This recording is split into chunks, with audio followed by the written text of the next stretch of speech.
Mec, là, tu vas te faire démonter parce que tu as critiqué. Là, je travaille plus en cabinet. Je fais de la réhabilitation à distance. Là, tu as la liberté de pouvoir voyager, de pouvoir agencer tes horaires, de pouvoir travailler dans quelque chose qui te plaît, qui te passionne. Est-ce que tu penses que le suivi à distance conviendrait à tout le monde? Ni à tous les kinés, ni à tous les patients, c'est sûr. Moi, je travaille dans la force athlétique. Ça marche très bien. Le but, c'est vraiment que l'athlète ait son propre staff, tu vois. L'exercice ou la modalité d'entraînement la plus sous-cotée selon toi? Je prends pas la réflexion à l'envers de te dire chez quel patient je vais pouvoir caler cet outil parce que je le kiffe. C'est l'inverse, en fait. Toi, Donc, tout de suite, ouais. quelqu'un, un pro du sport ou de la santé qui comprend pas, qui n'a pas intégré l'outil, que ce soit FRC ou quoi que ce soit, est-ce que je peux faire du Pays and Raise? Mais c'est pas ça la question. Tu veux dire qu'il y en a qui essaient de faire des puzzles avec une seule pièce? Il y en a une pièce, c'est déjà le puzzle. C'est déjà dur de la monter. Ouais. Bon, ben vas-y, go, c'est la fête du dos rond. Non, c'est pas non plus ça. C'est le fait d'essayer de trouver un coupable, tu vois, à la blessure. C'est toujours ça. Alors que quand tu es ignorant, tu sors de ta formation kiné, tu dis, bah, c'est bon, je suis trop fort, tu vois, t'arrives au câble, t'es heureux, tu vois, parce que tu dis, Hmm. ben, vas-y, je vais réussir mon truc. Tu te manges une gifle. Ok, là, je Et vais te mettre dans la merde. T'es allez, prêt?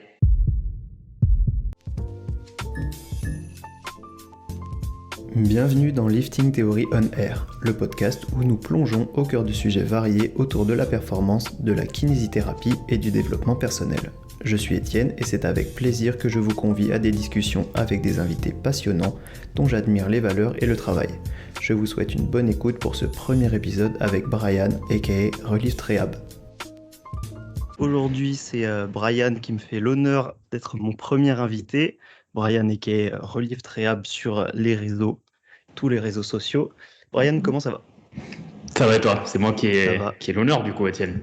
Je au suis le premier top. Eh invité, ben, donc. je te remercie en tout cas. Alors, est-ce que tu peux te présenter un petit peu rapidement pour ceux qui ne te connaissent pas? Yes. Du coup, je m'appelle Brian. Je suis kiné du sport, plus spécialisé du coup en force athlétique depuis quelques temps. Là, je travaille plus en cabinet. Je fais de la réhabilitation à distance avec des athlètes du coup qui pratiquent de la force athlétique. Donc voilà, c'est un peu ce que je fais dans la vie. À côté de ça, je suis formateur pour kiné sport, mais mon activité principale reste quand même le suivi à distance en kiné pour des pratiquants de FA. Ok, un profil déjà intéressant. Ça fait combien de temps que tu es passé en complètement distanciel? Ouais, j'ai arrêté le cabinet en juillet. C'était pour le 14 juillet. J'avais arrêté le cabinet. Je propose cette activité depuis mars. Je pense que j'avais eu mon premier client courant fin mars, avril, dans ces eaux-là. Et petit à petit, ben, j'ai eu de plus en plus de patients, clients, de suivi à distance, quoi. Jusqu'à ce qu'en juillet, je me suis dit, ben, vas-y, à ce moment-là, je changeais de ville, je déménageais. Je savais que j'allais mettre une pause au cabinet, au moins pendant l'été. Et en fait, pendant l'été, ça a pris petit à petit. J'ai vu que ça pouvait être faisable de vivre que de ça. Et j'avais l'envie. Et le contexte était pour. Donc ça s'est fait dans l'été. Et là, je peux dire que je vis de ça depuis le mois d'octobre. Je vis entièrement de ça. Donc c'était cool. Propre. Félicitations, mec. Yes, merci. Parce qu'en France, je pense qu'on n'est pas. Ils sont pas énormément, parce que moi, je ne vis pas que de ça.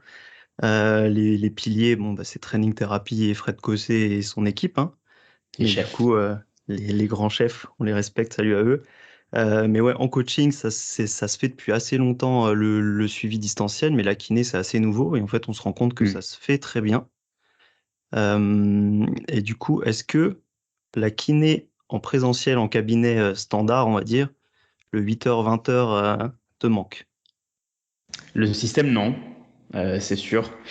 Ce qui manque, c'est le côté présentiel. Forcément, ben, c'est parfois à distance. Ben, j'aimerais bien aussi être avec le patient. Ben, déjà pour le côté, d'un point de vue plus technique, il y a certains tests, certaines choses que je peux pas faire. Je peux pas faire de thérapie manuelle, tout ce qui est testing où tu as besoin de poser les mains, je peux pas le faire, c'est sûr. Mais après, on arrive à se débrouiller. Parfois, je bosse en complémentarité, j'envoie voir un kiné en présentiel à côté. Mais surtout, voilà, pour le côté, être à côté de la personne, tu vois, être vraiment en présentiel, être à côté des gens, quoi. Il y a ça, il y a les collègues de travail. Là, pareil, je travaille tout seul, j'ai pas de collègues. Donc ça, c'est dur. Je commence à m'habituer de bosser de chez moi. Ça va. Au début, c'était un peu dur. C'était un peu bizarre de dissocier travail et vie à côté, à la maison. Mais après, de notre côté, ça me donne énormément de liberté. Que ce soit, ben, je peux travailler d'où je veux. Là, si je veux rentrer voir mes parents pendant une semaine, je peux continuer à travailler. Euh, Mais aussi d'un point de vue pro, là, je prends le temps qu'il faut avec chaque patient, avec chaque athlète. S'il y a un athlète qui se débrouille très bien, qui est très autonome, ses retours sont carrés, il n'y a rien à dire, ben, ça peut me prendre très peu de temps. S'il y a quelqu'un chez qui il faut que je dédie beaucoup plus de temps, que ce soit lors du bilan ou lors de la partie traitement, ben, le temps sera dédié, quoi. Donc là, ça me donne la liberté de travailler comme je veux travailler, plutôt que voilà, le système classique en cabinet où, oui, tu peux arriver à prendre plus ou moins de temps avec un patient ou avec un autre, mais finalement, tu es quand même restreint par la demi-heure classique, hein. Donc bon. C'est ça, ce côté, je trouve, individuel de pouvoir, si quelqu'un a beaucoup de questions, eh ben, on envoie sur les questions, on prend le temps de répondre. Et s'il y en a un qui gère très bien et qui préfère avoir son temps à lui, pouvoir le gérer, et juste s'il y a besoin d'un petit ajustement ou quoi, il t'envoie un petit message, mais sinon il est autonome. Et peut-être que lui, en plus, il préfère cette autonomie-là comparé à d'autres. Après, est-ce que tu penses que le suivi à distance conviendrait à tout le monde? Hmm. Ouais, juste ça. En tant que ni à tous les kinés, ni à tous les patients, c'est sûr. Ça, Ouais. c'est sûr. Moi, je travaille dans la force athlétique. Ça marche très bien en EFA parce que déjà, les athlètes, ils ont l'habitude de se faire coacher à distance, tu vois, en ligne. Contrairement à d'autres sports. Là, tu prends d'autres sports d'équipe, ben, tu vois, tu pratiques pas tout seul et ton coach, il est sur place. Tu vois, alors qu'en force athlétique, ben, les gens, ils sont habitués à faire le retour à leur coach par WhatsApp, par Telegram, voilà, ou autre. Euh, ils ont l'habitude de se filmer, ils ont l'habitude de gérer la séance eux tout seuls, d'après de faire des retours. Contrairement à d'autres sports où il y a le coach qui est sur place et peut-être l'intervention voilà, est différente, les modalités sont différentes. Donc c'est sûr que déjà la FA voilà, se prête très bien à ce type-là de suivi. Pourquoi pas pareil avec le kiné.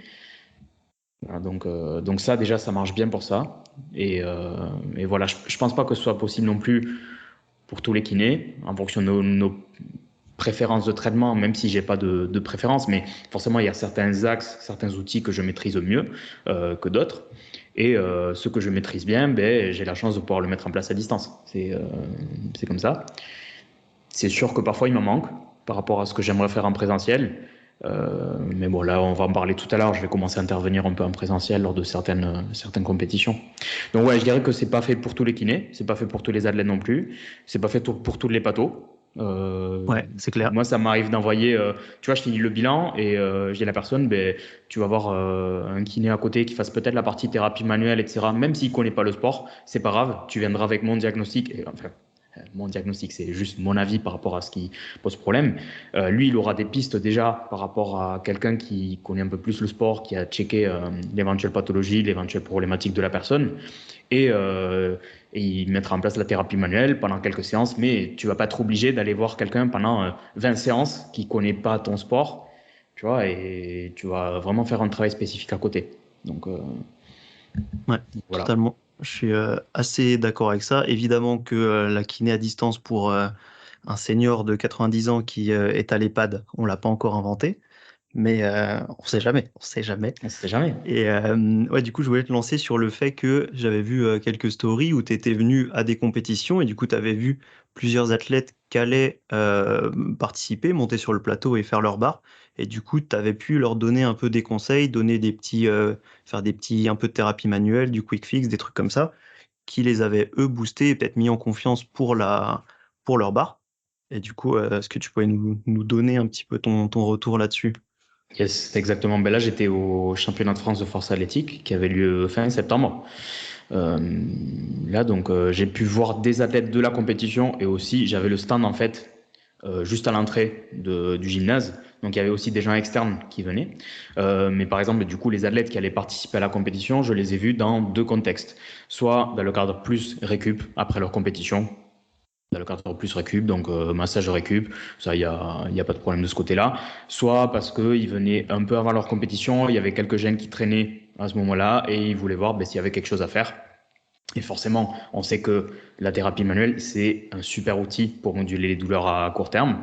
Euh, C'était des athlètes qui allaient faire leur compétition le jour même ou le lendemain. Donc là, c'était pas le moment de les lancer sur des exercices ou de changer leur routine d'échauffement ou quoi que ce soit. Ça serait une grosse erreur de ma part de vouloir faire ça, même si sur le long terme, c'est peut-être quelque chose qu'il faudrait faire, tu vois. Bien Mais sûr. ça, après la compétition, une fois voilà, l'athlète rentre un peu plus hors de la période compétitive, là, tu peux te permettre de conseiller quelques changements. Mais imagine, je lance un athlète qui est à la compétition le lendemain, je lui dis, ben, ton échauffement, c'est un peu de la merde, quoi. Euh, il faut que tu changes ça. Ça va créer des inquiétudes chez la personne. Il va sortir de ses habitudes. Donc c'est pas ouf. Voilà, ça aurait Est-ce que, été une erreur. est-ce qu'il y a des athlètes où vraiment tu les as vus et tu te dis, lui, peut-être hors de ce contexte, vraiment, je lui aurais conseillé de pas faire la compétition. Pour moi, c'est une erreur qui monte sur le plateau à ce moment-là. Et est-ce que tu leur as dit si c'est le cas ou pas? Ça, tu le dis jamais. Ouais. Parce que quoi qu'il en soit, il va faire la compétition. Et toi, en fait, avec tes mots, Il est tu es en venu train pour de ça. créer, exactement, tu es en train de créer une peur chez la personne. Euh, je pense que j'ai déjà eu, alors pas au championnat de France, mais au cabinet, j'ai déjà eu des gens qui étaient, j'ai trouvé limite pour faire la compétition. Mais encore une fois, moi, mon taf, c'est d'informer la personne, de lui dire voilà ce que je pense par rapport à son état actuel, par rapport à ce qu'il veut réaliser ou ce qu'il doit réaliser, si ça va être plus ou moins faisable. Euh, Si la personne est quand même prête à prendre le risque ou quoi que ce soit, ben, c'est pas grave. Moi, je vais quand même l'accompagner, même si c'est peut-être pas ce que je conseillerais si c'était moi qui devais prendre la décision. Mais la décision, c'est pas moi qui la prends, tu vois. Moi, je peux plus ou moins informer. En fonction du profil de la personne, ben, je peux donner plus ou moins d'informations. Si c'est quelqu'un qui me dit déjà de base, ben, je m'en fous d'avoir mal, je veux quand même faire la compétition, je vais pas lui dire, mec, tes limites, parce que je sais qu'il va quand même la faire. Mais si voilà, c'est quelqu'un qui cherche vraiment à prendre en compte ton avis, ben là, je peux peut-être donner un peu plus d'informations. Disons que je vais analyser un peu le contexte en fonction voilà, de la personnalité de l'athlète, de comment il est, de ses objectifs, aussi de ce que représente cette compétition-là pour lui. Tu vois, si c'est juste parce qu'il veut faire une compète ou parce qu'il y a des minima à valider ou un enjeu derrière. Et en fonction de ça, ben, je vais donner plus ou moins d'informations. S'il y a des choses qui mettent en risque la personne, forcément, je vais les donner dans tous les cas. Euh, voilà, je dirais que je vais un peu analyser le contexte et en fonction de ça, donner de l'info et plus ou moins conseiller. Ouais, le but, c'est toujours que l'athlète puisse faire les choses tout en ayant connaissance des risques, du contexte total. Après, c'est à lui de juger est-ce que l'enjeu en vaut la peine, les risques, etc. ou pas. Effectivement, si c'est des minima pour les France ou un truc de très haut niveau, ça peut valoir le coup. Après, il faut assumer derrière. Et Exactement. ça, c'est un autre boulot derrière. Mentalement, ça peut être dur à gérer aussi. Mais en même temps, tu t'es entraîné pour ta compète, t'es au pic, t'as tes RM à faire et t'as tes barres à valider officiellement. Et devoir rentrer chez toi en faisant rien, c'est une horreur, mais c'est toujours cette dualité un peu qu'on retrouve dans les sports de haut niveau qui sont assez complexes, quoi. Et du coup, Ouais, c'est clair. Et Vas-y. ouais, non, et en plus, tu vois, par rapport à ce que tu dis, la plupart du temps, au moins par rapport au côté douleur, les compètes se passent plutôt bien. Parce que tu vois, là où la personne a le plus de douleur, normalement, ben, c'est pendant sa prépa, notamment à la fin, parce qu'il se sera exposé à des hautes intensités et en plus, il y aura des gros niveaux de fatigue. Tu vois. Alors qu'à la compétition, tu arrives plutôt, je ne veux pas dire reposé, tu vois, mais tes niveaux de fatigue sont un peu plus bas. Normalement, t'as fait un léger taper avant, tu as fait une légère décharge. Donc, tes niveaux de fatigue sont plus bas. En plus, ben, sur le moment, tu as l'adrénaline, donc la douleur, disons que tu vas avoir moins tendance à la sentir à ce moment-là. Donc, de ce côté-là, ça se passe plutôt bien. Voilà. Ok. Et donc cette compétition-là, les France, tu y es allé avec l'équipe l'équipe que tu as rejointe ou t'y étais en indépendant seul? Là, j'étais un indépendant, du coup. J'étais un Ok. indépendant, on va commencer à collaborer. Le podcast, il va sortir quand? Ah, je sais pas encore. Je pense dans 2 semaines, il est sorti. Ouais, ça va, je peux le dire. Du coup, ça sera déjà annoncé. Oui, on en Alors, a déjà, c'est pas non plus secret, on en a déjà parlé, mais j'ai commencé à collaborer avec OPT, avec l'équipe d'OPT. Du coup, sur certaines compétitions, ben, je serai avec eux pour leur athlète, pour qu'ils aient des séances de thérapie manuelle. Ça sera pas sur toutes les compétitions, mais il y aura 4 compétitions dans l'année où on va bosser ensemble. Et j'ai proposé du coup des soins présentiels aux athlètes de la team. Donc ça sera un vrai plus pour les gens qui feront partie de la team, c'est cool. Donc voilà. Mais là, du coup, en France, j'étais indépendant. ok. Ok. Et est-ce qu'il y a, il y a d'autres projets qui vont se créer avec la team ou pour l'instant c'est celui-là qui est le principal? Est-ce qu'il y a d'autres choses dont tu veux nous parler, dont tu peux nous parler? Ouais. Il y a peut-être des trucs Oui, secrets. oui, ça on peut en parler, il n'y a pas de problème. On va bosser autour de deux axes, parce que de toute façon ça va être fait, donc les gens ils vont savoir, c'est pas un problème. On va bosser autour de deux axes. Le premier, comme je te disais, c'est les soins présentiels. On verra en fonction de l'athlète s'il préfère avoir les soins avant la compétition ou après la compétition. Plutôt pareil, soins de récup. Et le deuxième axe, du coup, c'est sur la gestion des programmes d'entraînement des athlètes qui soient blessés ensemble. C'est-à-dire que, par exemple, il y a un athlète qui va te blesser, il y a un coach qui va me l'envoyer, et du coup, il va me dire, voilà, les objectifs de l'athlète à ce moment-là, quelles sont les prochaines échéances, donc quel est l'objectif du bloc qu'il est en train de proposer à l'athlète, et en fonction de cette douleur, comment on peut l'adapter pour que quand même ce soit mieux géré d'un point de vue protéger une éventuelle blessure ou mieux gérer une douleur, mais quand même pas trop s'éloigner des objectifs qu'il peut y avoir à un niveau compétitif. Donc essayer de trouver un entre-deux et essayer de moi apporter les modifications que je trouve pertinentes à l'entraînement, toujours en accord avec l'athlète et le coach, et après l'encadrer sur la partie réhab, sur la partie exercice de réhab et d'autres facteurs que je puisse identifier lors du bilan. Ok, donc en fait c'est un soin, un suivi premium pour l'athlète Exactement. où il Exactement. a... Mais le but, c'est vraiment que l'athlète ait son propre staff, tu vois. Et que de la même façon que quand tu vas dans un club, il y a le staff qui se réunit et que la prise de décision se fait ensemble et avec l'athlète, là, ça sera pareil. C'est juste que en force athlétique et en distanciel. Et j'ai commencé à voir qu'il y avait d'autres métiers, il n'y avait pas que des professionnels dans la santé, des kinés et des coachs, il y avait aussi une préparatrice mentale, Chez diététicienne. OPT, il y a un prépa mental. Ouais, Ouais, il y a un prépa mental. Je pense non, il collabore pas avec des diètes pour l'instant. Je sais pas si ça doit arriver ou pas. Pour l'instant, il collabore déjà avec un prépa mental. Donc ouais, tu vois, ça serait stylé de finalement se retrouver sur un groupe WhatsApp à 6 où il y ait coach, athlète, prépa mental, kiné. Franchement, clairement, il a toutes les armes pour aller loin derrière, quoi. ouais, voilà. Et puis c'est cool. Ça montre que c'est aussi des sports qui grandissent, comme le street, dans lequel je travaille un peu plus spécifiquement. C'est en train de grandir et ça va arriver. Les athlètes, finalement, pourquoi dans d'autres sports, l'athlète il aurait son propre staff et pas dans ces sports-là? Forcément, il y a de plus en plus de gens, donc de plus en plus d'enjeux économiques. Et les athlètes, peut-être qui seront dans le haut niveau, ils auront plus le moyen aussi de se permettre ça. Ou même des athlètes qui aiment ça et veulent s'entourer d'un staff parce qu'ils veulent bien bosser. Et voilà, c'est pas fait que pour le haut niveau, bien sûr. Mais franchement, c'est cool que ça grandisse, qu'il y ait plein de métiers qui se développent. Moi, je trouve que c'est quelque chose de positif pour les athlètes et pour le sport. Ouais, clairement, pour tout le milieu en général, et c'est fait ouais, pour les sportifs, les athlètes qui veulent se donner les moyens d'avancer loin et du mieux possible dans leur sport. Et la force athlétique, qui est un vrai milieu avant qui était très niche, qui était très peu protégé. Les mecs qui s'entraînent dans le fond de la salle, tu vois, ils sont pas en train de faire du bodybuilding, ils sont pas sous les lumières à faire du curl, ils sont dans le fond. Et en fait, ça a grossi petit à petit. C'est encore Et un en peu le cas fait, quand même, hein, mais ah ouais, ouais, en fonction de la salle. Mais oui, non, c'est sûr que ça se popularise de plus en plus. ouais, tout le monde a envie de faire des grosses barres. Après, je pense qu'il y en a peu qui durent dedans, une fois qu'ils comprennent que à quel point c'est demandant, énergivore les entraînements de force athlétique, le fait de prendre beaucoup de récup un, un entraînement qui est lié à la force, quoi. Donc forcément, tu as beaucoup de récup, donc ceux qui aiment bien faire des entraînements rapides, je pense que c'est plus compliqué chez eux. Un entraînement classique en power, c'est quand même quelque chose d'assez long.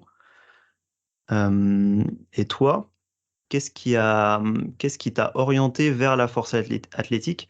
Est-ce que tu as d'abord, toi, pris goût en la pratiquant ou est-ce que tu pensais déjà à la partie kiné parce que ce milieu t'intéressait Ouais, ça a toujours été en tant qu'athlète au début, hein.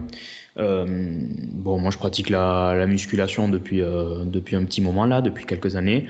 Avant, plus en complément de mon ancien sport. Avant, je faisais du volley. Du coup, je faisais ma partie renfo à la muscu. Et après, petit à petit, tout ce qui est sport de force, ça m'a plu de plus en plus. Pas forcément force athlétique. Moi, honnêtement, je ne connaissais pas du tout le sport. Mais voilà, je pratiquais déjà l'épouvement. Je savais que il y avait un but au-delà du côté esthétique, du vraiment côté se renforcer et améliorer ses performances.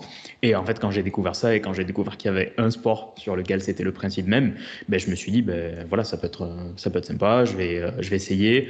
Au début, tu dis non, moi je fais pas de la force athlétique, moi c'est juste que j'aime l'entraînement en force, etc. Et après, petit à petit, voilà, tu te spécifies, quoi. Euh, donc voilà, j'ai découvert ça en 2021. Et le premier coach avec qui j'ai travaillé, on a fait finalement un travail préparatoire qui restait assez général. On n'était pas très spécifique non plus, hein, dans la FA. Parce que j'étais relativement débutant sur ça et même j'avais pas l'objectif de me focus que sur ça. C'est toujours pas le cas d'ailleurs. J'adore faire de la force athlétique, mais j'aime bien progresser sur d'autres mouvements, sur d'autres, tu vois.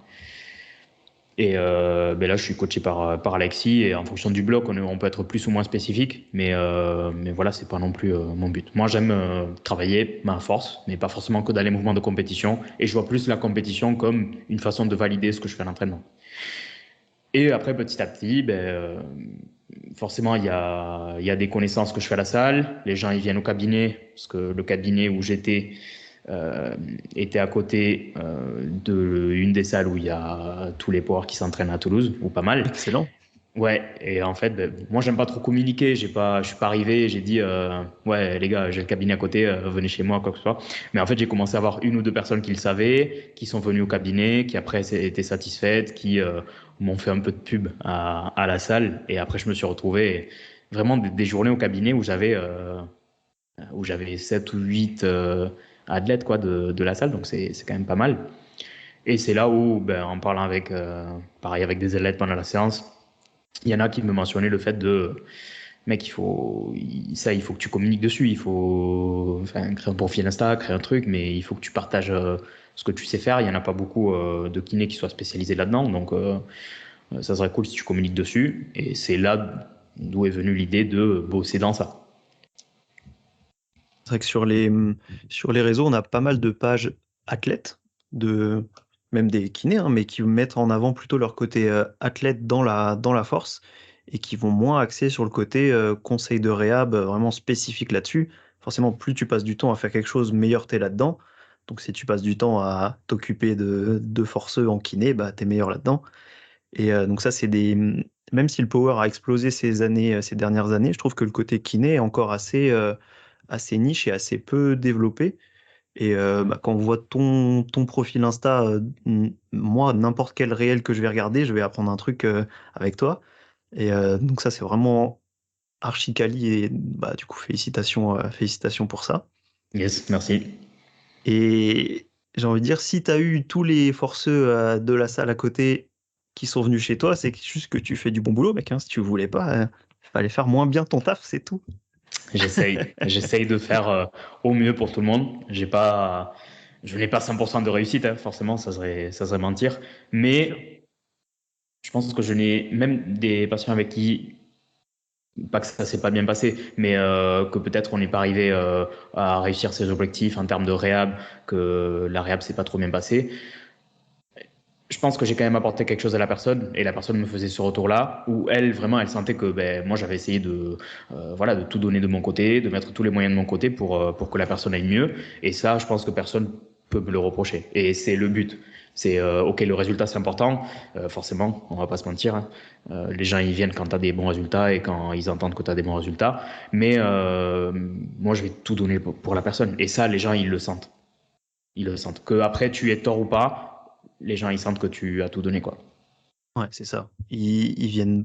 Enfin, on peut jamais leur promettre de résultats. On peut pas leur dire après tant de séances, vous allez être sauvés, vous allez avoir un corps neuf. Mais en tout cas, on peut leur promettre de donner le plus possible. Et si eux derrière ils donnent aussi, bah, on aura le meilleur résultat qu'on peut faire tous les deux. Peut-être qu'il faudra continuer longtemps, peut-être qu'il y a une autre piste à aller explorer, mais en tout cas, on aura fait le mieux tous les deux. Et ça, c'est tellement cool. Et avec les athlètes que tu as vus du coup en présentiel et en distanciel, quels sont problématiques récurrentes que tu retrouves chez eux?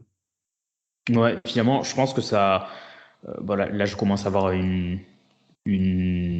comment dire, un échantillon qui est de plus en plus représentatif en termes de nombre d'athlètes pris en charge. Là, je pense qu'entre le cabinet et les athlètes que j'ai eu en distance, sachant que j'ai commencé en mars à distance, ben, je dois rapprocher la soixantaine, un peu plus, entre le cabinet et distanciel. Je pense que les problématiques qui reviennent le plus souvent sont les douleurs d'épaule et douleurs de la région lombo-pelvienne. Voilà. La plupart du temps, c'est des conditions douloureuses, mais il n'y a pas de lésions structurelles. Il peut y avoir des lésions musculaires de petit grade plutôt. Il peut y avoir des tendinopathies, il peut y avoir des douleurs méniscales, des atteintes méniscales, des atteintes du labrum au niveau de la hanche. Ça reste quand même relativement rare, relativement. Mais quand même, le plus fréquent, c'est juste des conditions douloureuses qui ne sont pas associées à un dommage structurel précis. Voilà. Ouais, on Et n'est pas les sur un zones sport à qui. choc ou Ouais, voilà. à imprévu, il n'y a pas de contact, on n'est pas sur un sport de combat, etc. Il n'y a pas de projection. Donc Ouais. effectivement, tous les traumatismes aigus vont être beaucoup. La probabilité doit être assez moindre, mais on a toujours ces problématiques de sursollicitation, de gestion de la charge totale, de Même technique. il y a pas de grosse accélération, de sprint, qui est aussi quelque chose de très contraignant au niveau structurel. Euh, les amplitudes, ça reste quand même relativement extrême sur certains mouvements, mais rien qui mette par exemple extrêmement de tension, qui risque la lésion ligamentaire. Parfois, il y a des lésions ligamentaires, surtout au niveau tout ce qui est claviculaire, autour de la clavicule. Ouais. Mais sinon, ailleurs, personnellement, je n'ai jamais vu de lésions ligamentaires liées au sport de force, quoi. Donc ouais, mais finalement, voilà, tu dis, ce que je retrouve, c'est aussi ce que tu analyses mécaniquement du sport. Et plus quand tu analyses le sport, tu dis, ben, enfin, ça a du sens que les pathologies les plus fréquentes soient celles-là. Et c'est dans ce sens-là que vont les études aussi. Donc, Totalement. ouais. Dans dans l'haltéro, on peut avoir un peu plus ce côté traumatisant parce qu'on a des grosses accélérations avec un taux de développement de la force qui est haut, la charge qui va être déplacée de manière très explosive. Donc on a un peu plus ce côté traumatique. Dans le street, on peut l'avoir sur les muscle-up, on a Ouais, quand même une transition d'un tirage à une poussée, donc des muscles antagonistes qui sont engagés. Mais sur le squat, c'est les mêmes principes globalement. ouais, Sur les dips, on se rapproche beaucoup d'un bench. Si tu analyses les deux mouvements, en fait, ouais. l'axe change, mais Ouais, on avec le utilise les pontage, muscles les plus finalement, ouais. forts, hein, clairement, c'est ça. Ouais. C'est clairement ça. Au niveau mobilité, est-ce que tu as souvent des trucs que tu te retrouves à devoir travailler avec tes athlètes? Des choses régulières, des manques de mobilité à certains Ouais. niveaux? La rotation inter de hanche. Au niveau du membrane, je dirais que c'est number one, même devant la cheville. Donc, je dirais rotation interne de hanche. Après aussi, parce qu'il y a aussi des. Alors, c'est toujours la même histoire, c'est le fou la poule. C'est parce qu'aussi, il y a plus de lésions au niveau lombopelvien et donc il peut avoir un lien sur la hanche que de lésions au niveau de la cheville. Donc voilà, est-ce que c'est un manque de mobilité parce qu'il y a une douleur ou est-ce que c'est une douleur parce qu'il y a un manque de mobilité? C'est toujours la même histoire. Donc ouais, je dirais rotation interne de hanche. Et après, au niveau de l'épaule, ça peut être varié. Ça peut être de la rotation externe ou interne aussi. Ça peut être l'élévation. Au niveau de l'épaule, j'ai pas identifié de gros marqueurs, pas pour l'instant. Peut-être avec un peu plus de recul dans quelques temps, si je suis invité à l'épisode 200, je pourrais te donner une réponse. J'espère. Même avant. Mais non, au niveau de l'épaule, c'est un peu plus diffus. Et peut-être, je dirais que ouais, tous les mobilités sont partiellement affectées. Au niveau de la hanche, c'est clairement la rotation interne. Euh, Au niveau de la hanche, ouais. Ouais. Au niveau du rachis en lui-même, au niveau par exemple rachis thoracique sur le pontage au bench, c'est des choses problématiques ou pas tellement? Pas tellement sur le pontage. Sur le rachis, ça va plus être la douleur qui va limiter la personne lors du bilan. Parce que ben, si c'est quelqu'un qui consulte pour le dos, déjà elle va être sensible dans certains secteurs. Ben, il y a la flexion qui retombe quand même pas mal. Mais après, une fois la personne n'a plus de douleur, on la retrouve sans problème. C'est-à-dire qu'il n'y a pas de vraie limitation de ce côté-là. Autant sur la hanche, il peut y en avoir, même des personnes qui vont bien, entre guillemets, ou chez qui la douleur ne leur a pas encore alerté. On peut déjà avoir quelques signes de limitation de mobilité au niveau de la hanche, en rotation interne.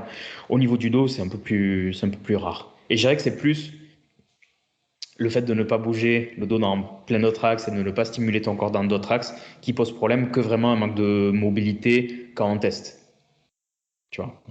C'est quelque chose que tu avais mis en avant dans un des posts dernièrement, le fait de simplement bouger en 3D, qu'on est fait pour bouger dans toutes les directions et que le power, effectivement, on est toujours dans le même axe sagittal, si je ne me trompe pas. Ouais, après, il y a quand même des rotations, tu vois, quand tu montes le bras, il y a quand même des rotations qui se produisent. Quand tu descends en squat, il y a des rotations qui se produisent au niveau de ta hanche.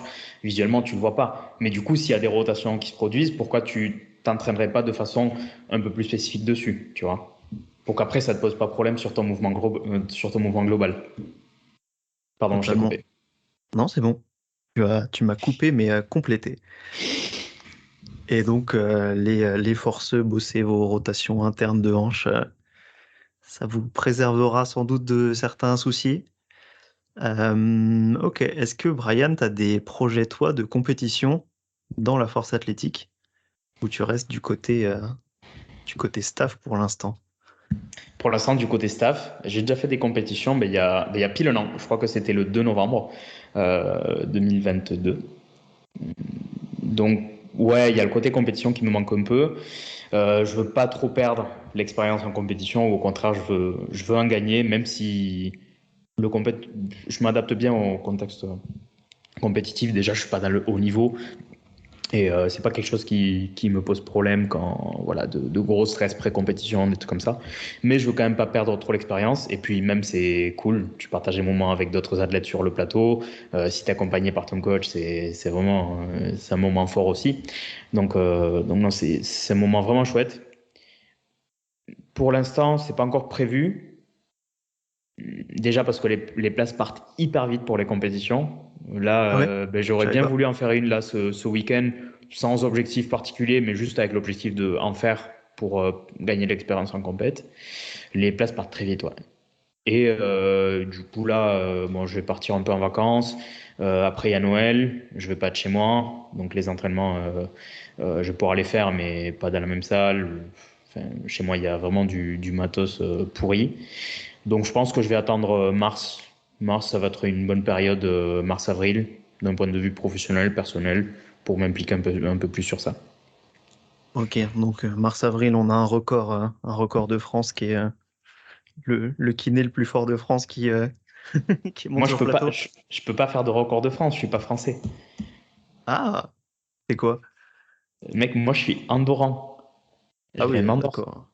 Ouais, mais Mais par contre, peu importe si je fais, je crois que si je fais 80 au bench en compétition, je fais le record d'Andorre. Parce que je suis eh le seul, en ben, fait. marque l'histoire, mec, va faire Non, mais les records. ouais, je vais sortir quand même un peu plus que 80 quand même. Quand même. J'espère. Quand même. J'espère.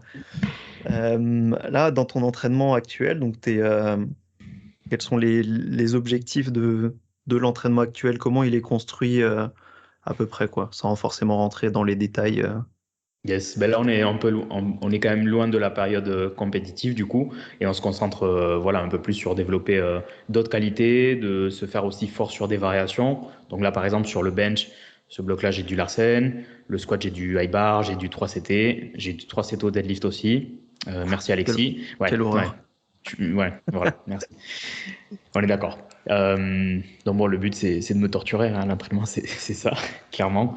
Non, mais du coup, on est un peu moins spécifique. On reste toujours sur des mouvements voilà, qui se rapprochent quand même des mouvements de compétition, mais peut-être travailler de façon un peu plus spécifique sur des défauts techniques ou sur me faire passer du temps sur la partie où je galère plus sur le mouvement pour me rendre fort à ce niveau-là. Donc voilà, les objectifs, c'est un peu de matcher ces performances-là sur les variations à celles que je peux avoir sur les mouvements de compétition, essayer de m'en rapprocher.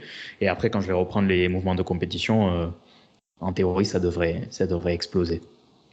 Ça devrait. Ouais, La fusée va exactement. partir. Ok, Ouais, ouais. excellent. Est-ce qu'il y a Et prendre. d'autres mouvements qui sont Ouais, entraînés en ce moment ou pas? ben du coup, je fais un peu mes essais. dans les dips, dans les tractions, tout ça, mais bon, c'est une catastrophe. Notamment les tractions. Les tractions, c'est vraiment une cata. En fait, j'ai vraiment une grosse faiblesse sur tout ce qui est overhead, que ce soit le tirage vertical ou la poussée verticale. Et du coup, j'essaie de me renforcer sur ça, mais je sens que j'ai une grosse faiblesse à ce niveau-là. Donc, je veux pas la laisser traîner, me retrouver avec un bench à 140 et un développé militaire à 60, tu vois. C'est vrai Donc que j'essaie de bosser un peu tout ça, quoi. est-ce que tu mets ça sur le compte du fait que tu les aies relativement peu entraînés, ces mouvements-là, overhead, ces derniers temps, en tout cas avec la pratique de la force athlétique?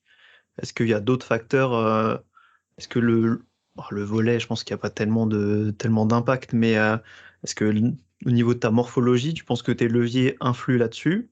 Ou est-ce que c'est pas une excuse, on le sait, mais voilà, ton analyse un peu. Déjà, c'est des mouvements où je n'ai jamais été fort. Je n'ai jamais été fort sur ces mouvements, donc je pense que déjà, il y a la condition de soit je me suis pas assez exposé, soit voilà, il y a peut-être une histoire de levier, euh, forcément. Mais clairement, j'ai essayé quand même de les entraîner, mais le focus n'est pas le même que quand tu es sur des mouvements de compétition. Là, j'essaye de l'avoir depuis quelques temps, mais avant, c'était pas le cas. Clairement, ça te motive beaucoup plus de progresser sur des mouvements de compétition que sur le reste, alors qu'en vrai, tu devrais te concentrer sur progresser sur tout. Euh, mais ouais, clairement, là, je reprends un peu de travail de base d'un point de vue technique pour voir s'il y a des choses à améliorer et voir si, voilà, en faisant tout ce travail de base de la même façon que je l'ai fait il y a quelques temps au squat, ben là je vais le faire sur les autres mouvements, c'est pas grave. Mais il faut, voilà, que je prenne mon temps de bien construire une grosse base et après petit à petit l'exploiter à ce niveau-là. C'est ça, toujours adapté aux objectifs, prendre le temps d'installer une vraie structure solide. Et dans tous les cas, tu peux pas mettre le focus sur tout en même temps. Si quand on te demande une liste d'objectifs, que ce soit un client, un athlète ou quoi, un patient, si on lui demande ses objectifs qui nous sort 15 choses, on va devoir lui dire il va falloir, ça c'est pas des objectifs, c'est pas une priorité. Faut On va choisir. choisir deux, trois trucs. C'est ça, Ouais. que ce soit avec les coachs ou nous en kiné, on aura des priorités sur lesquelles on va focus. Sinon on s'éparpille et on n'a pas de résultat tout simplement quoi. Yes. À part la force athlétique et la kiné, qu'est-ce qui t'intéresse dans la vie? Par quoi est-ce que tu as d'autres passions? J'aime beaucoup voyager. Depuis que je suis diplômé, ben, j'essaie de voyager. Je n'ai pas trop voyagé quand j'étais plus jeune et c'est quelque chose qui m'a manqué. Donc là, j'essaie de profiter dès que je peux partir en vacances ou quoi que ce soit. Ben, pas pour prendre des vacances forcément, mais pour voyager. Ben là, par exemple, dans 2 semaines, je pars en vacances. Vacances, je vais devoir travailler. Ouais. Mais tu vois, peut-être je vais assurer mon travail sur le côté essentiel que je peux pas laisser de côté. Donc, je peux pas laisser de côté les retours et les programmations. Sur Insta, peut-être que je diminuerai un peu le rythme encore plus. Encore plus. Parce que je poste. Ouais, Thomas, il serait pas content, mais bon. Euh, Seulement une mais tu masterclass vois, par voilà. semaine, Ouais, exactement. on est Mais c'est quand même triste. une masterclass. Et oui, c'est ça. C'est pas C'est ça mal. l'important. C'est pas mal. Donc voilà, je vais assurer ce côté-là, mais quand même, je vais travailler moins d'heures par jour, on va pas se mentir. Et surtout, je vais changer d'environnement et ça, je sens que ça va me faire du bien, tu vois. Même si je continue à travailler, mais c'est quand même dans une autre ville, un autre environnement, un autre contexte, c'est toujours cool. Donc voilà, j'essaie surtout de voyager, ça me Vous plaît. partez où? Là, on part en Espagne. On fait Séville, Cordoue, Grenade. Moi, j'ai déjà fait avec mes parents quand j'étais plus petit, mais ma copine, voilà, elle veut découvrir. Et puis, c'est quand même une région assez cool. Ouais. C'est des belles villes. Donc là, on va partir là-bas. Et c'était quoi la question? D'autres loisirs? Euh, non, je dirais que voyager, c'est mon plus gros loisir à côté. Sinon, j'aime bien la nature aussi. J'ai grandi dans les montagnes, donc que ce soit aller se promener. Là, je suis à côté de l'océan. Ben, à l'océan ou à la montagne, c'est toujours cool d'être dans la nature. C'est excellent. Et là, tu parlais de devoir travailler même en vacances. En fait, ça soulève le point on va dire, l'auto-entrepreneur. Au final, c'est un peu ça qu'on devient avec le suivi à distance. C'est qu'en fait, on nous promet à la base, tu vas être ton propre patron, mais en fait, tous tes clients deviennent tes patrons, tous tes patients, tous tes clients deviennent tes patrons, parce que même en vacances, en fait, tu vas, tu vas continuer de bosser et leur donner du temps et tes compétences. Ouais, mais pour l'instant, c'est pas quelque chose qui me pose problème, dans le sens où, ben, d'un côté, je vais continuer à travailler, je vais quand même continuer à avoir je vais continuer à avoir un salaire qui tombe, donc peut-être que je peux prolonger mes vacances entre guillemets, au lieu de passer 2 semaines et de couper complètement, ben, je peux en passer 3 ou 4 et travailler un peu, tu vois, tous les jours, euh, de ce côté-là. Et puis c'est quand même si mes clients sont mes patrons, forcément, c'est un projet que je fais pour moi, tu vois, donc, enfin, pour moi, c'est un projet que j'ai construit et que je développe et que finalement, c'est moi qui va avoir les bénéfices aussi plus tard, tu vois. Donc, c'est pas comme si je suis en train de bosser pour quelqu'un d'autre ou quoi que ce soit. C'est Donc, ça. Là, la mentalité, elle change, je trouve, et je pense que tu le vis mieux. Euh, je pense que tu le vis mieux. totalement, totalement. Je sais plus qui disait ça, mais la liberté, c'est choisir ses contraintes. Ouais, C'est totalement ça, en fait. Si là, tu as la liberté de pouvoir voyager, de pouvoir agencer tes horaires, de pouvoir travailler dans quelque chose qui te plaît, qui te passionne. Euh, et en fait, c'est ça le truc important. Et effectivement, si tu es en salariat, bah, tu as tes vacances où tu rien à faire. Mais à côté, tu as tellement de contraintes que t'as pas forcément choisi. Bon, c'est très bien le salariat, hein. On n'aurait pas fait kiné libéral si c'était notre moyen de fonctionner. Mais en tout cas, ça, c'est assez intéressant. Mais c'est des choses dont il faut être conscient. En fait, tu seras jamais, il n'y a pas forcément un moment où tu seras vraiment 100% en vacances, ou alors c'est quelque chose à agencer avec prévenir chaque client, chaque collègue avec qui tu vas travailler aussi. Ça se fait, je pense, mais c'est ouais, des et choses à puis, anticiper. ouais. Et puis même, je trouve même quand tu es libéral, que tu prends un remplaçant, est-ce que tu arrives à couper complètement, tu vois? Parce que tu as un peu la tête à dire, bon, est-ce que ça se passe bien au cabinet? Vas-y, de temps en temps, tous les quelques jours, je vais quand même envoyer un message au remplaçant, au moins au début, si ça se passe bien, tu vois. Donc, tu sais qu'à tout moment, il peut y avoir un appel qui peut tomber. Donc, je pense que finalement, tu arrives à rarement couper, tu vois. Mais en tout cas, je préfère ne jamais couper complètement et faire un truc que je kiffe que voilà, m'imposer, subir mon taf et après attendre pendant 6 mois pour me dire ouais, je vais avoir 3 semaines de vacances où je vais couper complètement de mon taf. Tu vois, moi j'ai envie d'avoir un taf duquel je n'ai pas envie de couper, tu vois. Je peux avoir envie de plus ou moins prioriser, de me dire ben là sur cette période-là, il faut que je passe plus d'heures. Là peut-être que je peux souffler un peu plus, mais je vais continuer à travailler parce que ça me fait plaisir, tu vois. C'est ça. C'est totalement ça. Et là, les voyages, Donc là, en plus, vous partez à l'étranger.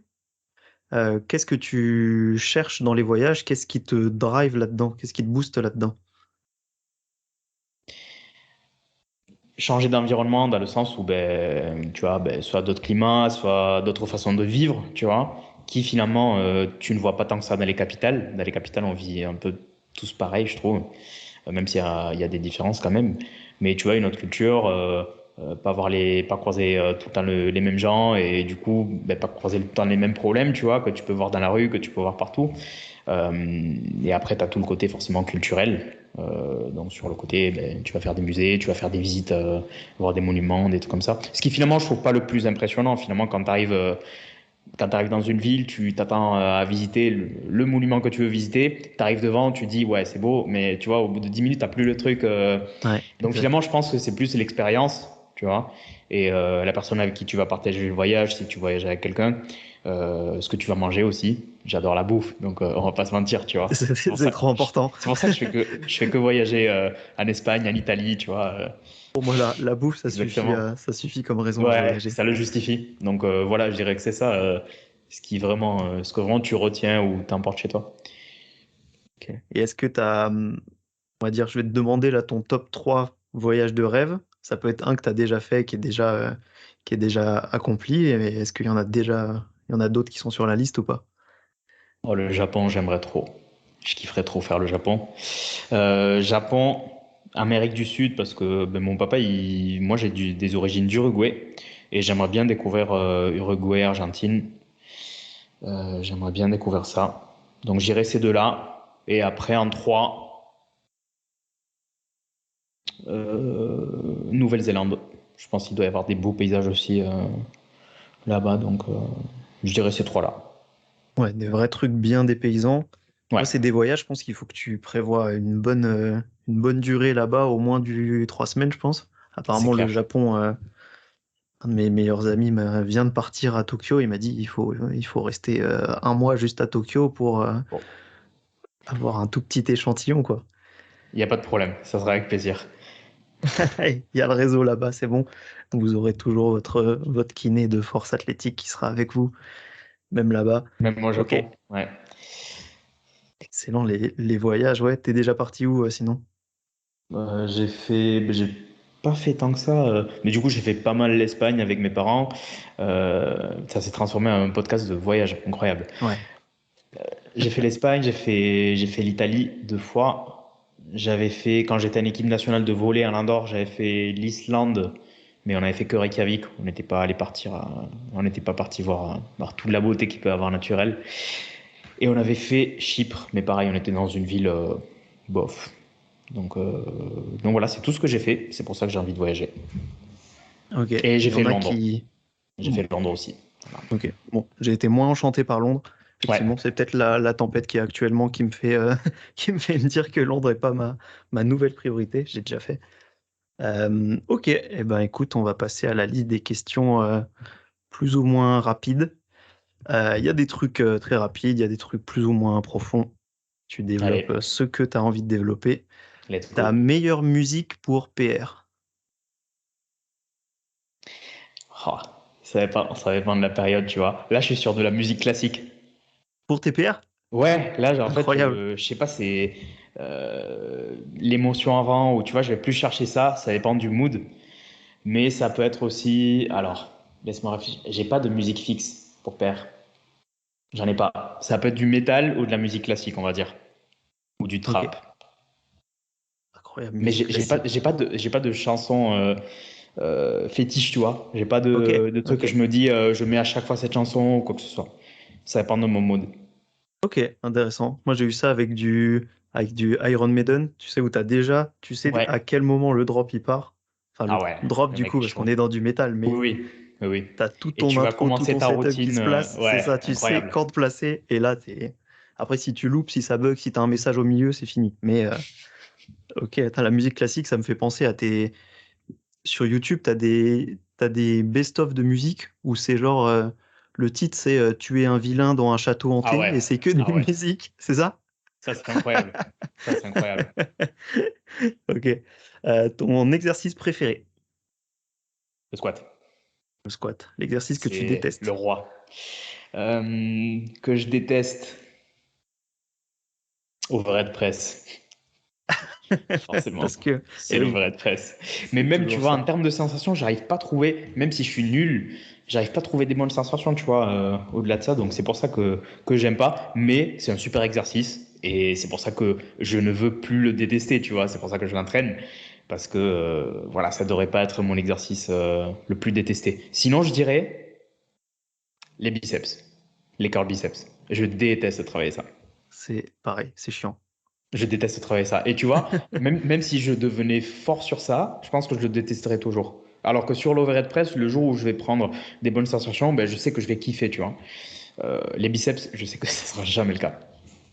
Ah, enfin, tu ferais pas de la force si c'était Ah si ouais, ouais, c'était le cas, quoi. c'est ça. Ok, mais oui, l'overhead press, quand tu auras le déclic, si j'espère qu'il y aura un jour, moi je l'ai toujours pas eu, il faut qu'on demande à Thomas de Training Therapy. Quand tu as le déclic de la progression du placement qui est fixe et tout, là tu commences à Ouais, kiffer quand tu vois que la progression se relance. Mais il y a des trucs, tu as des relations ouais, c'est conflictuelles, tu sûr. sais pas pourquoi, et ça Hmm. avance pas ou quoi. Euh, L'exercice ou la modalité d'entraînement la plus sous-cotée selon toi, que ce soit en réhab ou en force classique, quoi, en entraînement classique. Mais je dirais l'ISO. Ouais, Je dirais l'ISO, mais à tout moment, dans 3 mois, ça sera surcoté. C'est à chaque fois, c'est comme ça. Maintenant, c'est sous-coté. Bon, même si c'est quand même assez à la mode maintenant. Mais dans 2 mois, je vais te faire un réel où je vais te dire, ouais, c'est surcoté parce qu'il y a tout le monde qui fait que ça, parce que ben, les gens, ils comprennent mal, tu vois. Ils se disent, C'est ça. vas-y, l'ISO, c'est un super outil, je vais l'utiliser pour tout le monde, pour tous les pathos. Ben, c'est pareil que les cars, que les Pale Trails, que tout. Ben, ok, c'est des super outils, tu vois. Moi, j'adore travailler comme ça et le donner à mes patients. Mais je me dis pas, comment est-ce que lui, je peux lui mettre des Pales and Rails? C'est, est-ce que lui, il lui faut les Pales and Rails, parce que ça va être un bon outil pour lui, tu vois.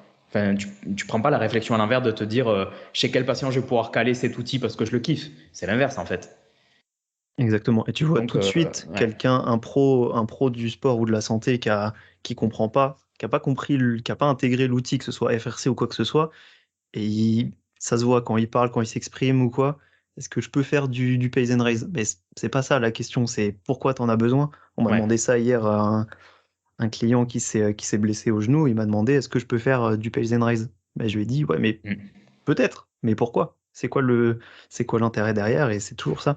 Il y a un mois et demi, c'était la zone 2 ouais, qui était surcotée, qui est fondamentalement juste marcher, les mecs, en fait, aller sortir, aller ouais. sortir et faire de la zone 2.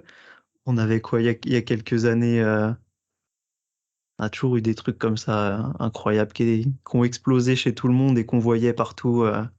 Bah là, ouais, c'est toujours le FRC. J'espère que ça va commencer à redescendre, mais là, on n'entend que parler de Cars et de Pays and Race. Ouais. Les autres Et après, modalités, ça va être l'ISO, c'est sûr.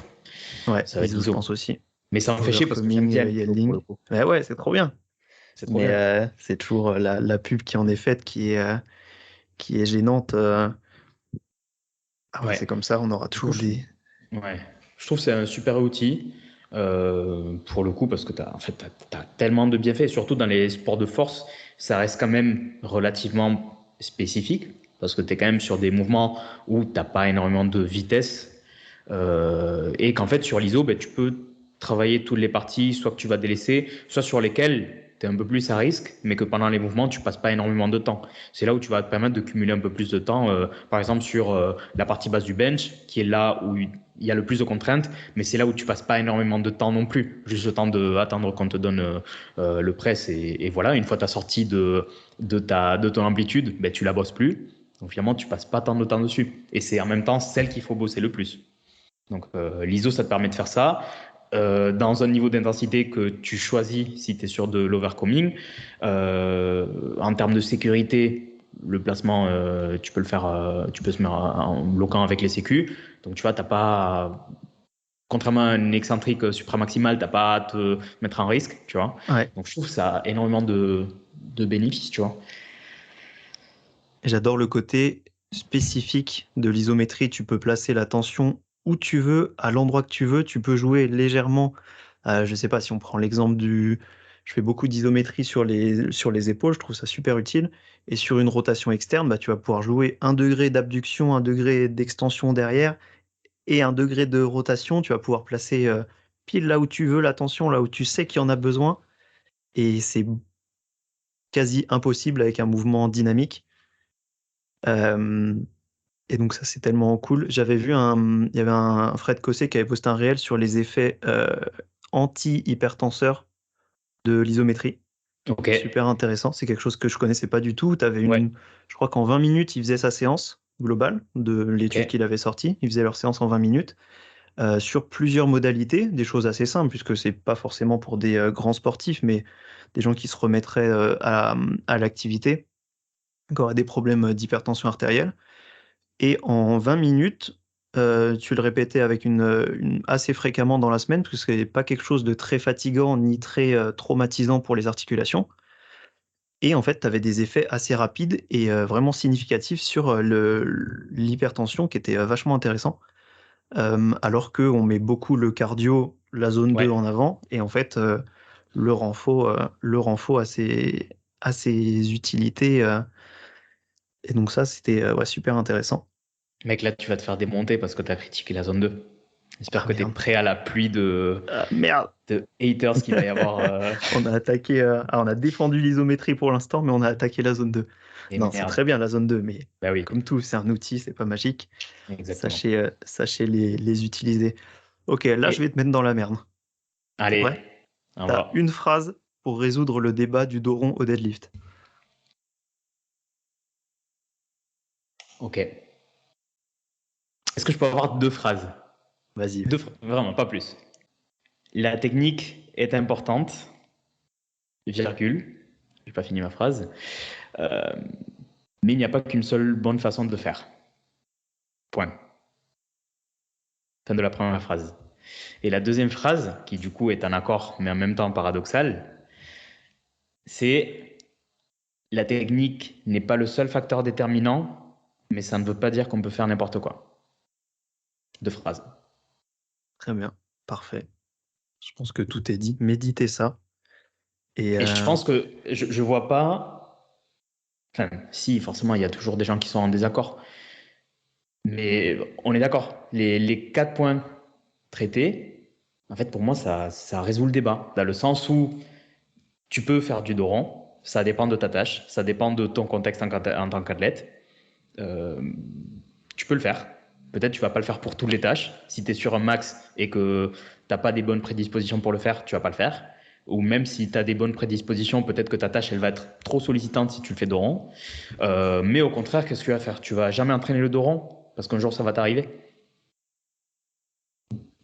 C'est ça. C'est Pour moi, le contexte, les gars. Toujours le voilà. contexte. Et on a aussi les données qui nous parlent de dans n'importe quel lift qu'on fait dans le powerlifting, on va dire en tout cas squat et deadlift, on est déjà tout le temps en flexion lombaire. Déjà, ouais. La flexion lombaire ressemble plus à, il me semble, un dos. Enfin, quand on est en flexion lombaire, en fait, la colonne lombaire est rectiligne. Bah oui, elle est plate. C'est ça. Un truc que on va dire plutôt les amateurs ne voient pas, c'est le développement des muscles spinaux. Donc en visuel, tu as un dos rond, mais en fait, tu as des muscles paravertébraux. Donc pour ceux qui connaissent pas, dans la zone lombaire, tu as les muscles solides qui servent à ton gainage et qui forment les volumes des muscles lombaires. S'ils sont développés, tu as une impression de dos rond, mais en fait, la colonne vertébrale est placée parfaitement dessous, mais visuellement, c'est trompeur. Même au squat. Essaye de faire un squat en interversion, voir jusqu'où tu peux descendre. Tu vas Il n'y pas a pouvoir pas. descendre. Y a Et pas. c'est là où tu vas te faire peut-être mal à la hanche. Ok, ben, tu te seras peut-être pas fait mal au dos, tu vas te prendre la tête sur garder le dos plat, garder le dos voire creux. Mais par contre, au niveau de la hanche, tu vas pas pouvoir descendre déjà. Et c'est là où tu risques peut-être de te faire mal, tu vois. Ben, au contraire, ça veut pas dire non plus que tu vas te dire bon ben vas-y go, c'est la fête du dos rond. Non, c'est pas non plus ça. Mais il faut en fait bosser dans une amplitude où toi tu te sens à l'aise, toi tu sens que tu arrives à respecter quand même certains critères de tension et de stabilité et que tu vois, t'as pas de déperdition de force parce que tu es dans une amplitude que tu ne maîtrises pas ou dans laquelle tu vas pas être fort. Tu vois. Pour moi, si tu respectes ces critères-là et que tu es progressif en plus sur les charges, pour moi, il n'y a pas de problème. Ouais, je suis assez d'accord. Et comme toujours, le faux est dans les extrêmes. Il y a probablement sur le continuum de l'extrême anti-doron et pro-doron, il y a toute une part du continuum où c'est vrai. Tout le monde a raison au milieu. Ceux qui toujours sont dans les extrêmes sont dans le faux. Bon, après, ils sont surtout là pour buzzer un peu sur les réseaux, mais c'est toujours le jeu. Euh, je Et pense puis que on essaye, t'as bien c'est le résumé fait le truc. d'essayer, c'est le fait d'essayer de trouver un coupable, tu vois, à la blessure. C'est toujours ça. C'est beaucoup plus Ouais, satisfaisant en tant qu'humain d'essayer de trouver une explication qui résume le tout et de se dire ben tu t'es fait mal parce que t'as rendu le dos, etc. Que de prendre voilà en compte et d'essayer de réfléchir à toute la matrice de facteurs, à tous les facteurs qui peuvent influencer ta douleur. Peut-être que le dos rond y joue, peut-être que oui. Peut-être que c'est une pièce du puzzle, mais attends, le puzzle, il est énorme. Il y a tellement de facteurs. Donc peut-être, c'est pas parce qu'il y a une pièce qui peut-être peut contribuer au fait que tu as mal. Peut-être c'est le cas. Peut-être que tu as un parti mal parce que tu as arrondi le dos. Mais attends, il y a d'autres coupables. Donc tu vas pas arrêter de chercher et te dire, ok, ben, le problème c'est le dos rond. Ben, sinon, si c'est ça le problème, t'arrêtes d'arrondir le dos, tu auras plus mal. Dis ça à tes patients, ils vont se baisser avec le dos plat, ils vont avoir autant mal. Tu vois, c'est c'est ça. Tu veux dire qu'il y en a qui essaient de faire des puzzles avec une seule pièce? exactement. Il y en a une pièce, c'est déjà le puzzle. C'est déjà dur de la monter. Ouais, c'est ça. Je sais même pas si ça existe chez les 4 ans. J'imagine que c'est au moins 4 pièces. Mais ouais, ça c'est un débat qui est, on va dire plutôt l'analyse des comportements autour du débat. Moi, je la trouve intéressante. Le débat en lui-même, plus tellement. Parce que la question, on se la pose depuis longtemps et je pense qu'on a à peu près, pas 100% des réponses, mais on a une bonne partie de la bonne direction à prendre, on l'a depuis longtemps. Mais c'est intéressant, je trouve, de voir toujours comment réagissent les gens autour. Et en fait, c'est les mêmes schémas, peu importe le débat. Toujours, il faut trouver un coupable. On n'aime pas l'incertitude. Quand on comprend pas, on n'aime pas l'incertitude. Et il arrive Alors un qu'on connaît moment rien du où, tout. c'est ça, arrive le moment où tu sais que tu connais rien et tu dis, bon, bah, je sais qu'on connaît rien. Probablement que la bonne direction est par là et ça peut me suffire. Mm. Ouais, Plutôt tout que à de fait. donner un avis sur quelque chose que l'humanité ne connaît pas. Ouais, parce Euh, que ça veut pas dire que tu vas rien mettre en place, tu vois, mais au moins tu sais déjà que tu ne sais pas tout et que peut-être ton intervention, le résultat vont dépendre de plein d'autres facteurs, tu vois. Ouais, c'est tout à fait ça. d'accord. Et pour moi, on reconnaît aussi quelqu'un d'honnête au fait que honnête et compétent, au fait que parfois simplement il n'ait pas de problème, pas de honte à dire bah ça je sais pas, Mm. on sait pas et c'est pas grave. Yes, c'est clair, c'est clair. Quelles sont les nouvelles questions? Quels sont les perfs sportifs que tu aimerais réaliser un jour? N'importe pas forcément dans la force athlétique, ça peut être un marathon, ça peut être grimper l'Everest, ça peut être ce que tu veux.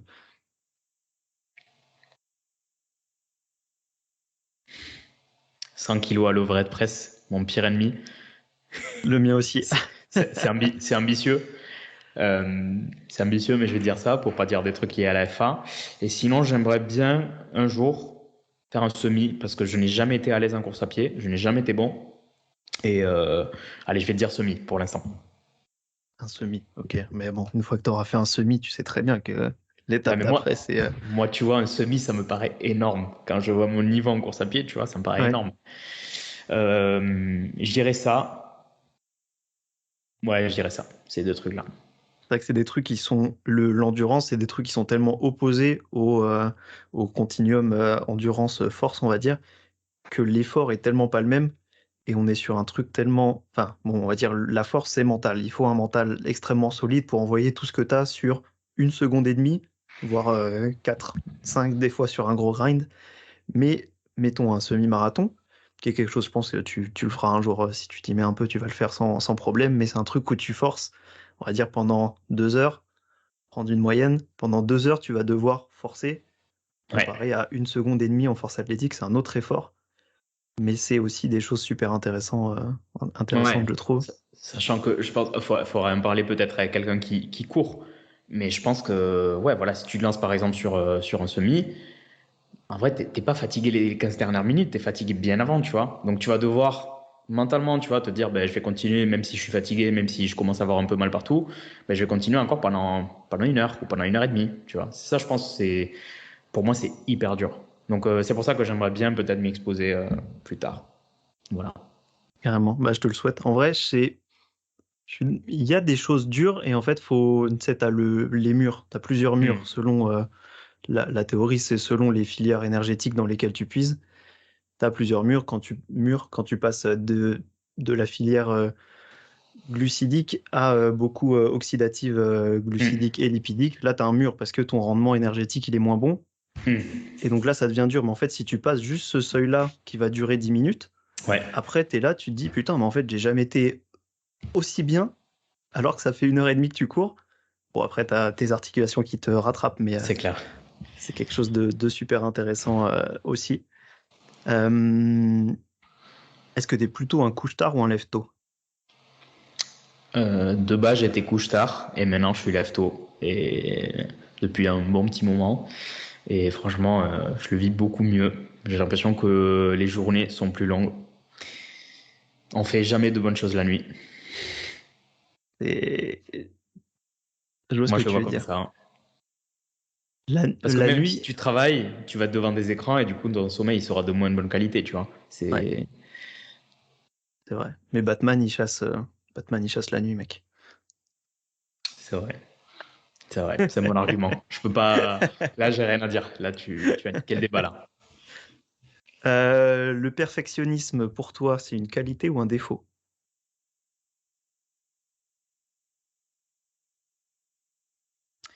Je dirais que ça reste une qualité parce que si tu ne l'as pas, c'est un défaut. Alors que si tu l'as, tu peux arriver à t'en détacher. Et du coup, ça reste une qualité. Donc, je dirais plus une qualité qu'un défaut.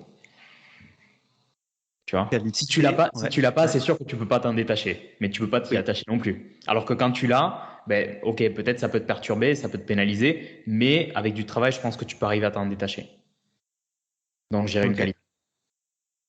Et je vais tourner ma question différemment. Ouais. Est-ce que le perfectionnisme peut t'apporter plus, enfin, peut t'apporter plus d'emmerdes que de choses positives? Aussi, aussi, aussi. Oui. Parce que Ou finalement, te c'est freiner? peut-être les gens. Ouais. Est-ce que c'est pas les gens qui, entre guillemets, restent un peu moins prises de tête, etc., qui sont quand même plus heureux, tu vois, en général dans leur vie? Parce qu'ils se mettent moins d'attentes, etc. Après peut-être que, en termes de outcome, en termes de résultats, ils en auront moins. Mais comme leurs attentes seront moindres aussi, bah, le fait de ne pas être perfectionniste, tu peux très bien le vivre. Alors que le fait d'être perfectionniste, bah, tu vas moins bien le vivre. Donc oui, en termes de si tu es heureux dans ta vie ou pas, c'est sûr que tu seras plus heureux si tu n'es pas perfectionniste, c'est sûr. Il y a Donc des, ouais, il de y a ce des côté-là, oui. chances. Ouais. Je vois, c'est intéressant. C'est toujours le débat. Est-ce que est-ce que Candide est plus heureux dans la vie que le mec qui sait tout, Mm, qui est mm. sage, mais qui a tout su, qui a trop de connaissances et donc qui connaît toutes les choses négatives qui se passent arrivent dans le monde. Euh, Est-ce que tu arrives à t'en détacher une fois que tu es conscient de toutes ces choses-là? Hmm, hmm. Et, Mais oui, c'est comme ce que je disais tout à l'heure, que plus tu te formes, plus tu te dis, ben en fait, ça, je suis nul à ça, il me manque plein de pièces du puzzle, tu vois. Même si avec les formations, j'en ai gagné plein, ben avec les formations, je me rends compte qu'il m'en manque encore plus. Donc tu le vis moins bien à la limite. Alors que quand tu es ignorant, tu sors de ta formation kiné, tu te dis, bon, c'est bon, en fait, je suis trop fort, tu vois. Moi là, j'ai une bonne formation de kiné. T'arrives au CAB, t'es heureux, tu vois, parce que tu dis, mm, ben, vas-y, je vais réussir mon truc. tu te manges une gifle. Ouais, exactement. Et après, quand tu commences, et là, ouais, voilà, c'est quand tu commences à te remettre en question que tu te prends la gifle. C'est, C'est là que je me dis, il y en a, ils se mangent jamais la gifle, c'est bizarre quand même. voilà, mais c'est ça. Il y C'est en a, ils ça. sont toujours restés Attends, c'est l'effet Denis Kruger, je crois que c'est l'effet la deuxième étape où tu penses que tu sais tout alors que tu sais rien, mais t'es confiant, donc t'es heureux. Exactement. Exactement. Il y Mais a, à Kinesport, il y a un formateur, là, il bosse plus avec, mais, mais du coup, c'est Carlos, je le traduisais parce que lui, il est espagnol, il donnait toujours l'exemple de, t'as vu les Simpsons ou pas? ouais. Il y a un épisode où Homer, il se met un crayon. Ah, Mm, non, pardon. Il y a un épisode où on découvre, pardon, que Homer, en fait, il a vécu toute sa vie avec un crayon ancré dans le cerveau, et que du mm, coup, c'est pour ça qu'il est un peu bête, quoi. ouais. Et en fait, on lui enlève le crayon. Et à partir de ce moment-là, ben, lui, il commence à être super intelligent, mais aussi moins heureux. Et son comportement, il change aussi. Donc, il voit, comme tu dis, les problèmes de la vie parce il en est conscient, tu vois. Et il en est conscient un peu plus de ses limites. Et en fait, lui, à la fin de l'épisode, qu'est-ce qu'il fait? Ben, il demande à reavoir le crayon dans le cerveau. Parce que ben, pour lui, c'est mieux de rester ignorant, mais de rester heureux. Donc, Ouais, donc je pense que c'est une belle image, tu vois. c'est une belle image, ouais. Il me Ouais. semble que je vois la scène où il est tout petit, il est en train de compter le nombre de Ouais, crayons qui se met. c'est ça. Et Et du il me coup, semble que c'est tiré de la nouvelle des fleurs pour Algernon, où c'est une petite ouais, souris. Ouais, tu ouais. connais l'histoire un peu. J'avais entendu l'histoire, ouais. Je me rappelle plus, mais j'avais entendu une histoire comme ça. Ouais, ça c'est super. Bah, je vais la résumer pour ceux qui nous écoutent. Yes. C'est une petite souris où des scientifiques font une expérience.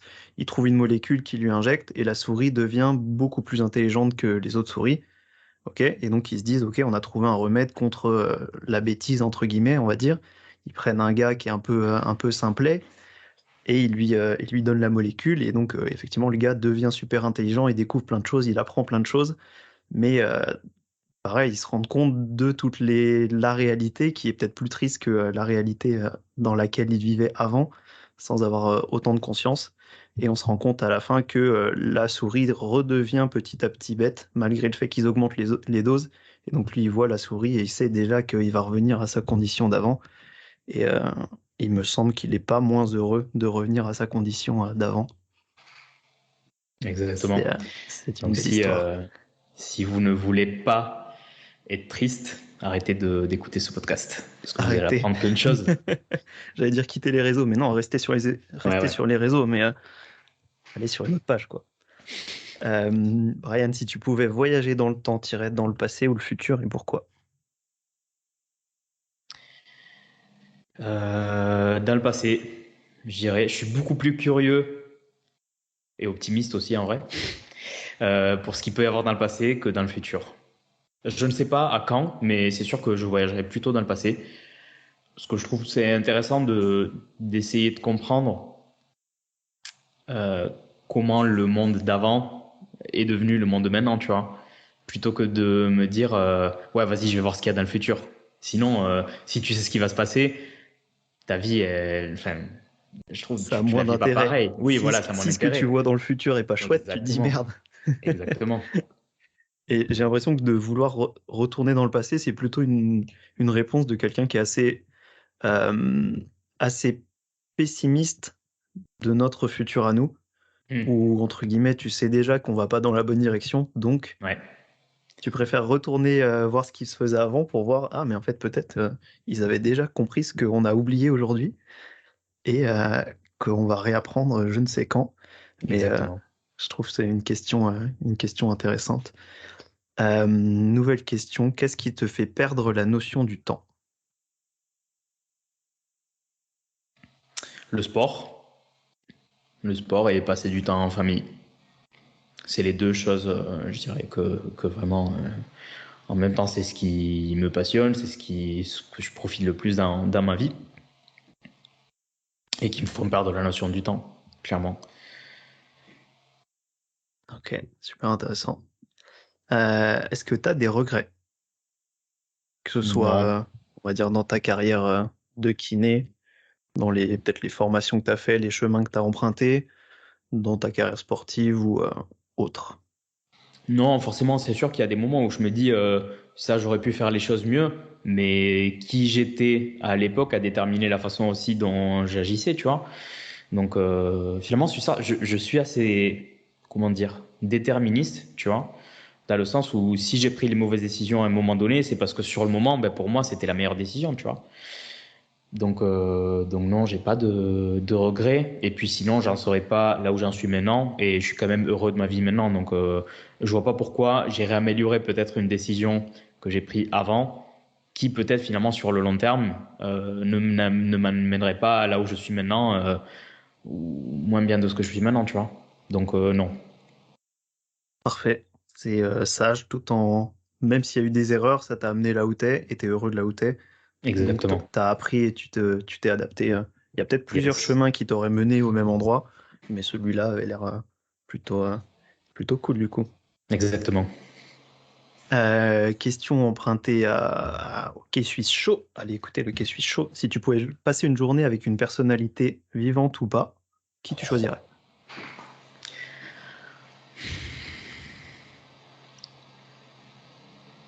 Ah, celle-là, Ça peut être celle-là, connu, ça peut être pas connu, ça peut être un proche, quoi que ce soit. Une star, hein. ben peut-être, tu vois, même moi je connais pas, mais ça serait peut-être mon arrière-arrière-grand-père pour savoir Mhm. d'où je viens, tu vois, par curiosité, pour savoir d'où je viens, quel est le contexte, tu vois, familial, tout le background familial. Je dirais ça, juste par curiosité. Est-ce que, pour savoir est-ce qu'il était déjà aussi faible à l'Overpress? Exactement. Et comme ça, je dirais, non les gars, c'est bon, c'est génétique. C'est C'est mes génétique. ancêtres. Comme ça, je Non trouverai mais mon excuse. ouais, ça serait excellent pour voir vraiment d'où on vient, quelle était la mentalité avant, même juste physiquement, ça me fascine de voir à quel point on a vite évolué. Ouais. On sait, je suis assez passionné par les deux guerres mondiales et on voit que rien que dans les uniformes, par exemple de la Première Guerre française, toutes les tailles sont plus petites que ce qu'on est actuellement. Bon, moi je suis pas très grand, hein, 1,73, mais même c'était, 1,70. on est On ensemble est mec, ensemble. mais même c'était 1,70 et c'était un mec grand à l'époque, Ouais, comme pendant la quoi. Première Guerre mondiale. Ils C'est avaient pour ça que des... c'est pour ça que je veux voyager dans le passé. Sinon, dans le Bah futur, ouais. je serai le plus petit là. Ouais, mais on aura trouvé un moyen de nous faire grandir. Mec, on vivra 400 ans, donc on va grandir pendant 400 ans. On vivra dans le métaverse, mec. Euh, Si tu pouvais te donner un conseil à ton toi jeune qui commence ta carrière dans la kiné du sport, même dans la kiné en général, qu'est-ce que tu te serais donné?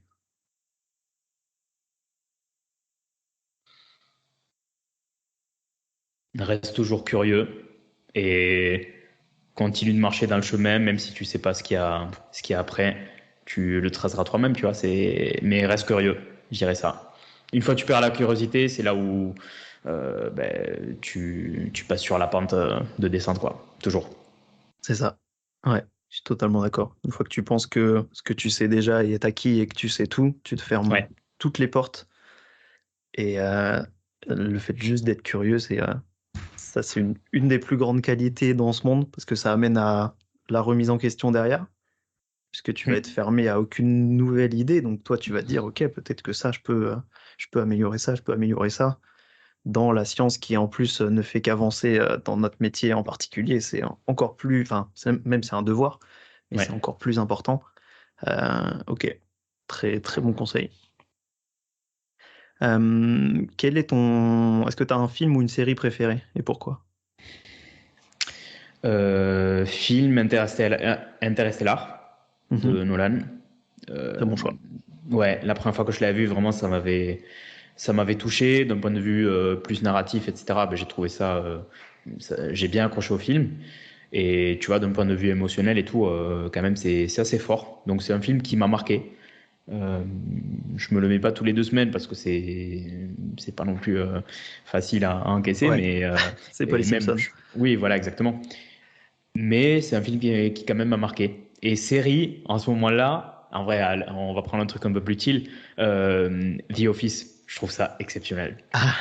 C'est excellent Ça me ça. case, c'est exceptionnel. Là, on voit, allez, de temps en temps, une fois tous les 2 jours, on se regarde un petit épisode avec ma copine. On n'est pas très série non plus, mais c'est vrai que The Office, c'est le moment de confort, tu vois. Ouais. Ouais, Et c'est pas, encore nous, on n'a pas bossé dans le salariat, mais quand tu as un peu bossé là-dedans et que tu vois différents profils, c'est pas si déconnant que ça en fait. c'est incroyable. Mais même, tu vois, parfois, il y a des moments tellement humoristiques, mais sans même parler ou sans faire quelque chose, juste des regards à la caméra, des trucs comme ça. Ah, ils sont trop Tu forts. l'as vu, là, je l'ai pas fini, mais tu l'as vu en entier, toi? Non, j'ai T'as vu les regardé épisodes? les 2 premières saisons, moi. Ah, c'est incroyable. Vraiment. En plus, moi, c'est mon humour, tu vois. Donc, je trouve ça Ouais, exceptionnel. j'adore Ouais. les mimiques qu'ils font, Ah les, ouais. les regards que Jim lance à la caméra, c'est beaucoup trop fort. Est-ce que tu as des recommandations de comptes Insta, de chaînes YouTube, de pages, de sites ou quoi que ce soit, même de podcasts que tu écoutes, des petites perles que tu as découvertes?